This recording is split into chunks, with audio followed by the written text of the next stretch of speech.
नमस्कार, आपका बहुत बहुत स्वागत है। मैं हूं आपके साथ वर्षा शर्मा और रुक करेंगे उत्तर प्रदेश की खबरों की ओर। खबर लखनऊ से है, जहां वीर बाल दिवस के अवसर पर लखनऊ में गुरु ग्रंथ साहिब जी के पावन स्वरूप का भव्य स्वागत किया गया। इस अवसर पर उत्तर प्रदेश के मुख्यमंत्री योगी आदित्यनाथ ने अपने आवास पर सांस्कृतिक और धार्मिक समारोह के तहत गुरु ग्रंथ साहिब जी को हाथों में उठाकर ले जाने की परंपरागत रस्म का पालन किया। मुख्यमंत्री ने कहा कि शहादत और उनके आदर्शों में हमें साहस, समर्पण और धर्म निष्ठा की प्रेरणा देते हैं। इस दौरान कई धार्मिक पदाधिकारी, समाज के प्रतिष्ठित लोग और नागरिक उपस्थित रहे, जिन्होंने श्रद्धा और भक्ति के साथ इस पावन अवसर में भाग लिया।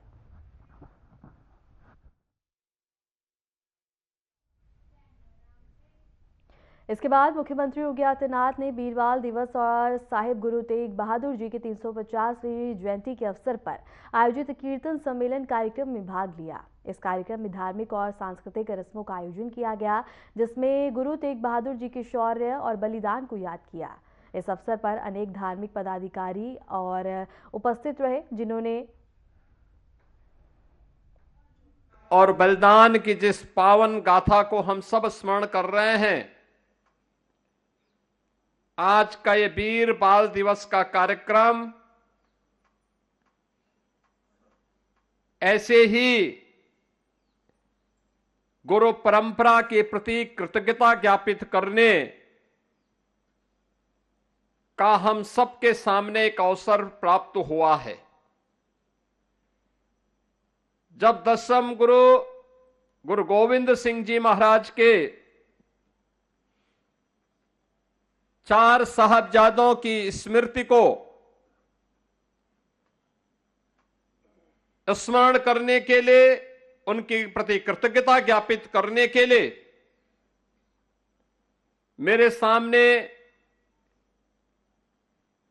मुख्यमंत्री बनने के पहले भी और मुख्यमंत्री बनने के उपरांत भी जब ये प्रस्ताव आते थे कि वीर बाल दिवस का आयोजन होना चाहिए, तो एक संजोग बना था। प्रथम गुरु नानक देव जी महाराज की 550वें प्रकाश पर्व के शुभ अवसर पर इसी मुख्यमंत्री आवास में जब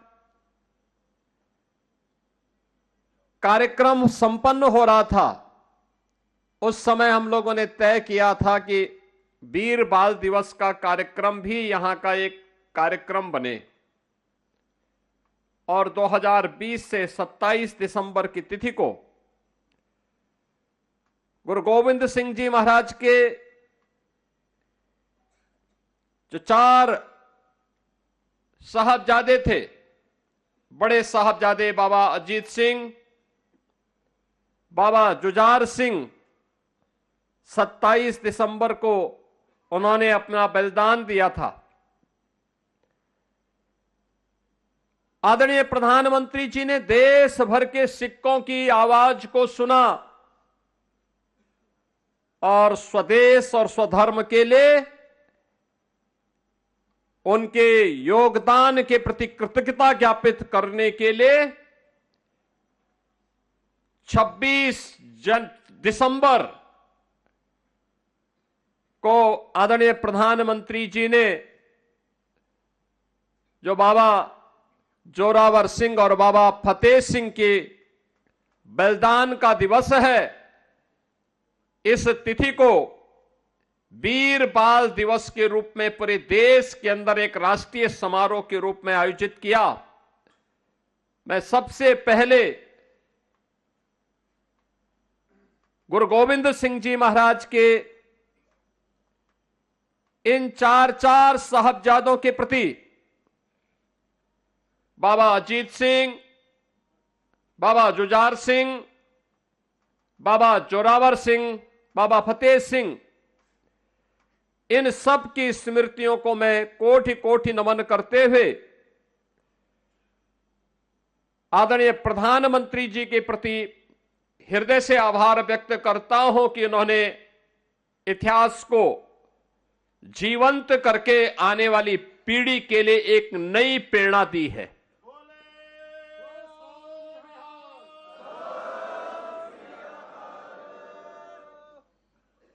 बहनों और भाइयों, सिख गुरुओं का इतिहास भारत के अंदर भक्ति और शक्ति का एक अद्भुत तेज का इतिहास है। गुरु नानक देव जी महाराज भक्ति की पराकाष्ठा थे।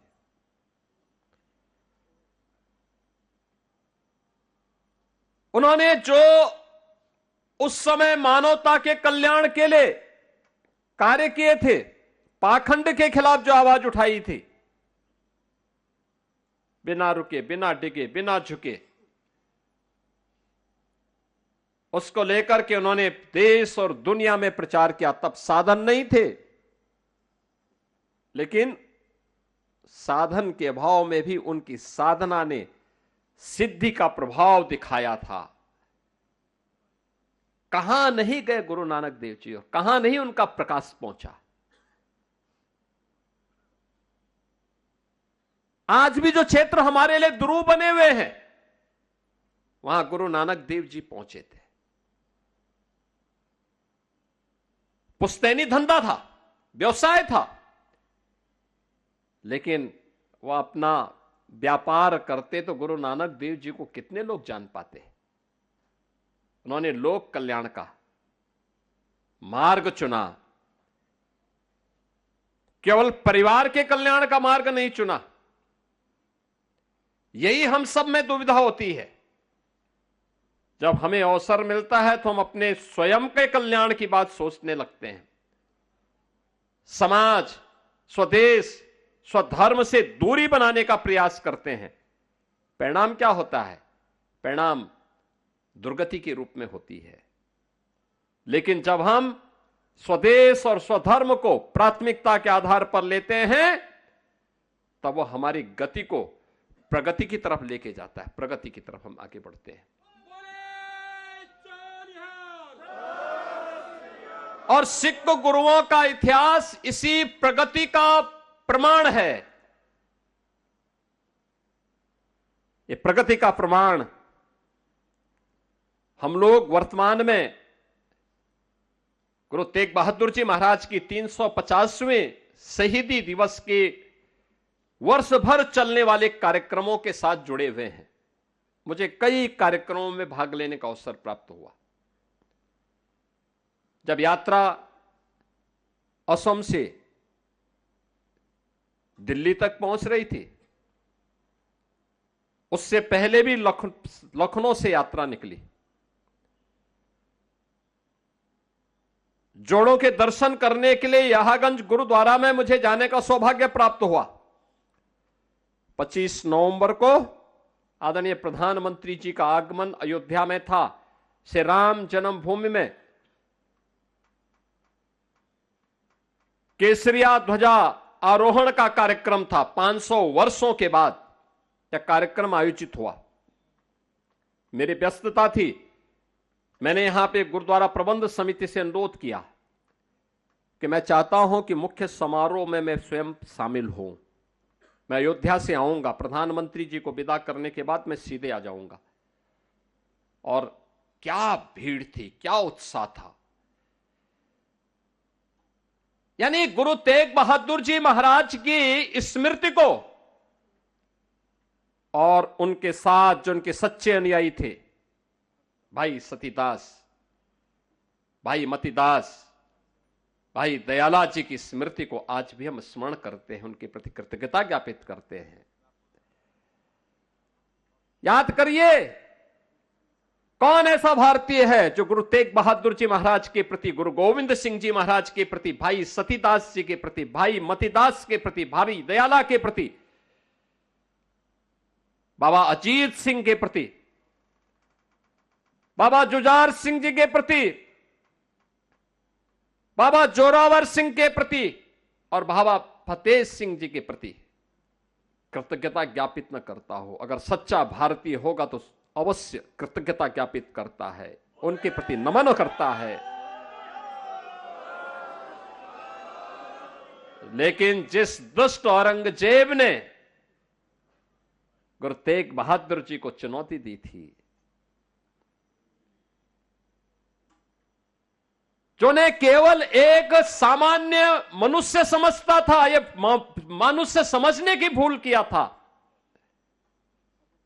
जिसने गुरु गोविंद सिंह जी महाराज को केवल एक सामान्य मनुष्य समझा था, ये उसकी भूल थी। याद करिए, आज 140 करोड़ का हिंदुस्तान और दुनिया के अंदर जहां कहीं भी सनातन धर्मावलंबी रहता होगा, सिख रहता होगा, वह गुरु गोविंद सिंह जी महाराज के प्रति, इन बलिदानियों के प्रति, गुरु तेग बहादुर जी महाराज के प्रति, गुरु नानक देव जी के प्रति कृतज्ञता ज्ञापित कर रहा है। लेकिन दुष्ट औरंगजेब का नाम लेने वाला उसकी कौम में भी कोई पैदा नहीं हो पा रहा है।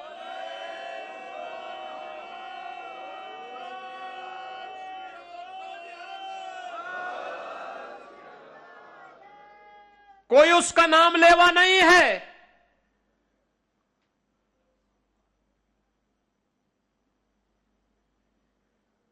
भारत के अंदर कौन ऐसा शहर है जहां गुरुद्वारा न हो?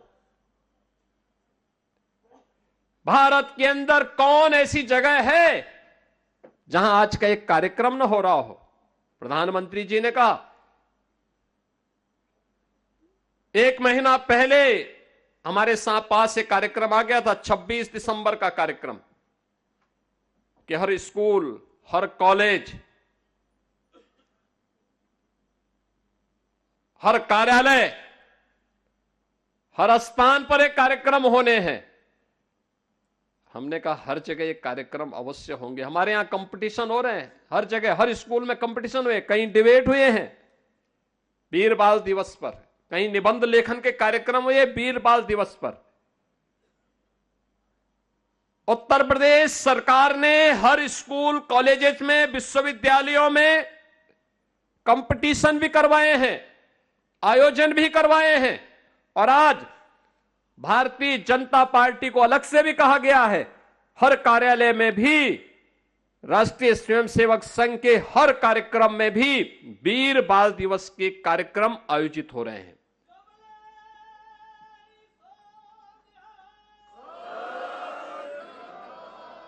ये कार्यक्रम इसलिए जिससे स्वदेश और स्वधर्म के लिए अपना बलिदान देने वाले उन गुरुओं की परंपरा के प्रति हम कृतज्ञता ज्ञापित कर सके। अब याद करिए ना, आखिर जहांगीर, जिसने गुरु अर्जुन देव के प्रति कितना बर्बरता बरती थी, बलिदान की परंपरा वहां से शुरू होती है। इसके उपरांत भी बराबर बराबर जूझते रहे। गुरु तेग बहादुर जी महाराज के गुरु के प्रति भी किस प्रकार का अत्याचार हुआ था। यानी जिस व्यक्ति का वह स्वयं लालन पालन के उस अनाथ विधर्मी का, उसी ने उनके प्रति गद्दारी कर दी। लेकिन गुरु तेग बहादुर की तेग के सामने वो चल नहीं पाया। और सबके बावजूद भी इन गुरुओं की त्याग, इनका बलिदान, बहनों और भाइयों, अपने लिए नहीं था, अपने परिवार के लिए नहीं था, देश के लिए था, धर्म के लिए था। और देश और धर्म के लिए उनके इस योगदान की प्रति कृतज्ञता ज्ञापित करने के लिए ही हम सब एकत्र होते हैं। एक प्रेरणा है हम सब के लिए, यही प्रेरणा है। याद करिए ना, औरंगजेब तो अपने को बादशाह कहता था, हिंदुस्तान का बादशाह कहता था। आज कोई पूछने वाला है कहां उसकी कब्र है? किसी को नहीं पता। कोई दिया जलाने वाला नहीं, कोई पुताई करने वाला नहीं, कोई पूछने वाला नहीं वो किस तिथि में मरा है, किस तिथि में उसने जन्म लिया है, कहां उसकी कब्र है। कोई पुरसा हाल नहीं, कोई पूछने वाला नहीं। लेकिन जिन गुरु तेग बहादुर जी महाराज और गुरु गोविंद सिंह जी महाराज जिन 4 साहबजादों के नामो निशान को मिटाना चाहता था, आज पूरा हिंदुस्तान उन पर गौरव की अनुभूति करता है और उनके लिए, उनके स्मरण के लिए उनका नित्य स्मरण भी करता है। ये हिंदुस्तान के हर पाठ्यक्रम के हिस्से 4 साहबजादे बने हैं। आज हिंदुस्तान के हर स्कूल कॉलेजेस में, हर पवित्र धर्मस्थलों में, हर उस स्थल पर जिनके मन में देश और धर्म के लिए कुछ योगदान करने का एक तमन्ना है, उन सब के यहां आज के दिन पर वीर बाल दिवस के कार्यक्रम आयोजित हो रहे हैं। और यही तो हम सब के लिए एक प्रेरणा है।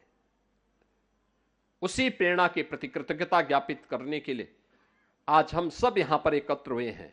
मुझे बहुत अच्छा लगा, आप सब बड़ी कृतज्ञ भाव से यहां पर एकत्र होकर के आज गुरु गोविंद सिंह जी महाराज के इन 4 साहबजादों के प्रति, प्रधानमंत्री जी का यह था कि भाई 5 साल और 7 साल की उम्र क्या होती है,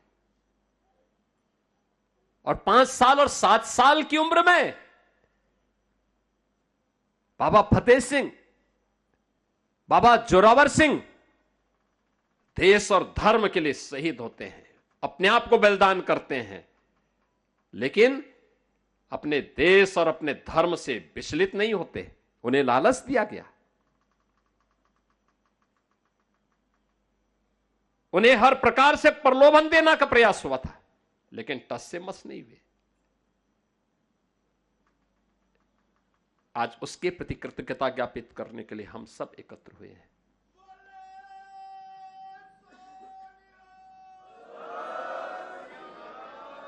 इतिहास उन्हीं का बनता है जिनके मन में त्याग और बलिदान का योगदान होता है, करने की एक इच्छा शक्ति होती है। इतिहास उनका नहीं बनता है जो तात्कालिक स्वार्थ के लिए समर्पण कर देते हैं। देश समर्पण से नहीं चलता है, देश तो त्याग और बलिदान से चलता है। भारत का इतिहास उसी त्याग और बलिदान का इतिहास है। और हम कह सकते हैं सिख गुरुओं की परंपरा केवल एक सामान्य परंपरा नहीं है, ये असाधारण है। एक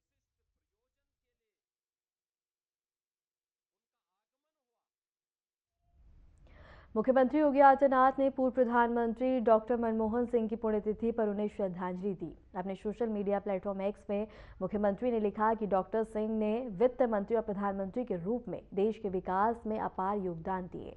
उन्होंने कहा कि उनके नेतृत्व और दूरदर्शिता ने भारत की आर्थिक और सामाजिक प्रगति में महत्वपूर्ण भूमिका निभाई।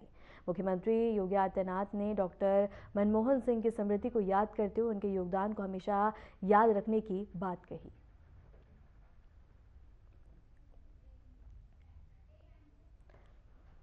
रुक करेंगे बड़ी खबर की ओर। श्रावस्ती दौरे पर deputy CM Keshav Prasad Maurya Bhinga helipad पर कार्यकर्ताओं ने उनका जोरदार स्वागत किया।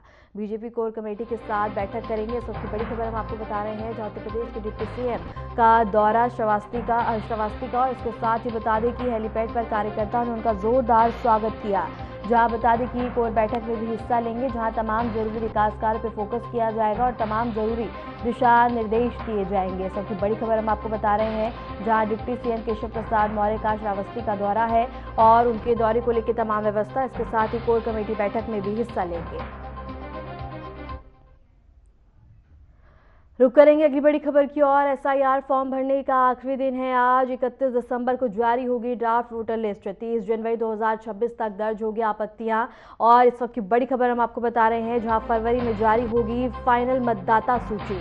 इस वक्त की बड़ी खबर हम आपको बता रहे हैं, जहां फरवरी में फाइनल मतदाता सूची जारी की जाएगी। 31 दिसंबर को जारी होगी ड्राफ्ट और 30 जनवरी 2026 तक आपत्तियां यहां दर्ज होंगी। इस वक्त की बड़ी खबर हम आपको बता रहे हैं, जहां फरवरी में जारी होगी फाइनल मतदाता सूची। इस वक्त की बड़ी खबर आपको बता दें, एसआईआर फॉर्म भरने का आज आखिरी दिन है और 31 दिसंबर को जारी होगी ड्राफ्ट वोटर लिस्ट और 30 जनवरी 2026 तक दर्ज होंगी आपत्तियां। 31 दिसंबर को जारी होगी draft voter list.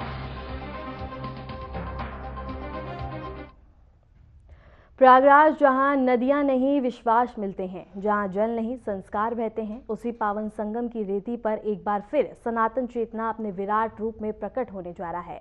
Prayagraj Magh Mela 2026 अब केवल एक धार्मिक आयोजन नहीं बल्कि भारत की आत्मा का जीवंत दस्तावेज बनने को तैयार है। संतों की तपस्या, श्रद्धालुओं की आस्था और प्रशासन की व्यवस्था के संगम से इस बार माघ मेला इतिहास रचने जा रहा है। करोड़ों श्रद्धालु के स्वागत के लिए संगम क्षेत्र को अस्थायी मेला नहीं बल्कि एक पूर्ण विकसित आध्यात्मिक नगर के रूप में आकार दिया गया, जहां हर सड़क, हर शिविर और हर व्यवस्था आस्था और सुविधा दोनों की गवाही देगी। देश दुनिया से आने वाले श्रद्धालुओं के लिए रेलवे ने विशेष स्नान पर्व, ट्रेनें, अतिरिक्त फेरे और स्टेशन सुविधाएं बढ़ा दी हैं। प्रयागराज के सभी प्रमुख स्टेशन श्रद्धालु स्वागत केंद्रों में तब्दील हो चुके हैं। परिवहन विभाग ने विशेष बस सेवाएं, पार्किंग जोन और सराचू ट्रैफिक प्लान लागू किया है, जिससे संगम तक पहुंच सहज और सुरक्षित बनी रहे।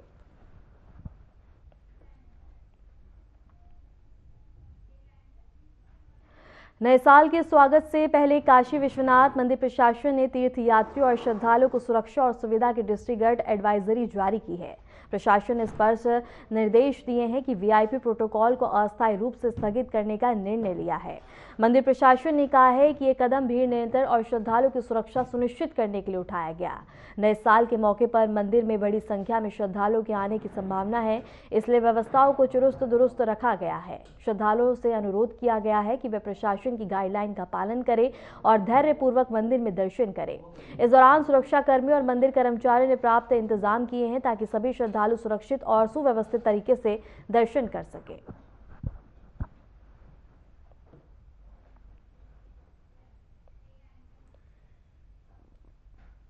खबर सीतापुर से है, जहां उपभोक्ता अधिकारियों की अनदेखी अब कानूनी कार्रवाई की बदल गई है। शोरूम के मैनेजर के खिलाफ उपभोक्ता ने गैर जमानती वारंट जारी किया है।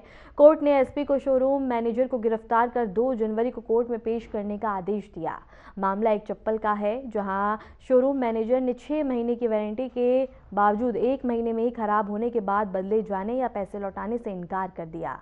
ग्राहक की शिकायत पर शोरूम मैनेजर ने चप्पल को तो रख लिया, लेकिन नई चप्पल नहीं दी और ना ही पैसे लौटाए। इसके बाद उपभोक्ता बता दें कि शोरूम मैनेजर को नोटिस जारी किया, लेकिन वे पेश नहीं हुए। अवहेलना को देखते हुए कोर्ट ने सख्त कदम उठाते हुए गिरफ्तारी का आदेश दिया है। मैं मोहम्मद आरिफ, एडवोकेट। हमने लिबर्टी शोरूम से एक चप्पल ली थी जिसकी गारंटी दी थी, लेकिन दूसरे दिन मेरी चप्पल टूट गई। मैंने जब उनसे रिप्लेस के लिए कहा तो उन्होंने आनाकानी की, तो हमने कहा ठीक है, आप इसको सही करवा के दे। उन्होंने कहा हम सही करवा के दे सकते हैं, बदलेंगे नहीं। तो उन्होंने जब हमको स्लिप दे दी, मैंने कई बार उनसे कहा दे दो चप्पल, उन्होंने नहीं दी। तो हमने मजबूरी में उपभोक्ता फोरम में मुकदमा कर दिया। उपभोक्ता फोरम में इनके खिलाफ जो है आर्डर हुआ, उसमें जुर्माना भी हुआ, लेकिन ये जुर्माना नहीं जमा किए, टालते मटोलते रहे। उसके बाद जो था NVW जारी हो गया। अब देखिए क्या होता है। हापुड़ में दिल्ली लखनऊ हाईवे पर बड़ी लूट का सीसीटीवी फुटेज सामने आया है। फुटेज में साफ देखा जा सकता है कि बदमाशों ने कार और बाइक में बता दें कि मुनीम का पीछा किया और हाईवे पर उसकी स्कूटी को लात मारकर गिरा दिया। घटना पिलखुवा क्षेत्र दिल्ली लखनऊ हाईवे की है, जहां प्लानिंग के साथ वारदात को अंजाम दिया गया। स्कूटी गिरते ही बदमाशों ने मुनीम से रुपयों से भरा बैग छीना और मौके से फरार हो गए।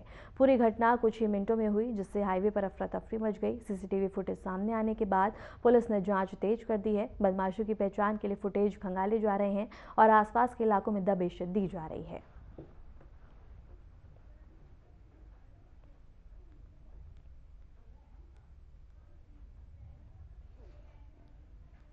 उत्तर प्रदेश के कई शहरों में ठंड और शीतलहर का प्रकोप लगातार बना हुआ है। मौसम विभाग के अनुसार आज राज्य के प्रमुख शहरों में न्यूनतम तापमान निम्नानुसार रहने का अनुमान है।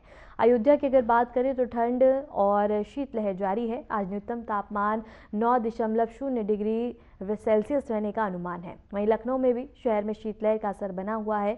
संभल में घना कोहरा और शीतलहर छाई हुई है। लोग ठंड से बचने के लाभ का सहारा लेते हुए नजर आ रहे हैं। वहीं न्यूनतम तापमान 9.6 डिग्री सेल्सियस है। आगरा की अगर बात करें तो शीतलहर और घना कोहरा छाया हुआ है। वीडियो बता दें कि ताज व्यू पॉइंट से सामने आया है, जहां न्यूनतम तापमान 8.0 डिग्री सेल्सियस है। वहीं मुरादाबाद में भी ठंड और कोहरे के साथ शीतलहर जारी है। लोग अलाव के माध्यम से ठंड से राहत पा रहे हैं। न्यूनतम तापमान की बात करें तो 10 डिग्री 0 सेल्सियस है और वाराणसी में ठंड और शीतलहर का असर बना हुआ है। लोग अलाव जलाकर ठंड से बच रहे हैं। न्यूनतम तापमान 10.0 डिग्री सेल्सियस है और IMD ने अगले कुछ दिनों तक उत्तर प्रदेश के अधिकांश हिस्सों में ठंड और कोहरे की संभावना जताई है। नागरिकों से सुरक्षा उपाय अपनाने और आवश्यक सावधानी बरतने की अपील की गई है। फिलहाल के लिए उत्तर प्रदेश की खबरों में इतना ही। नमस्कार।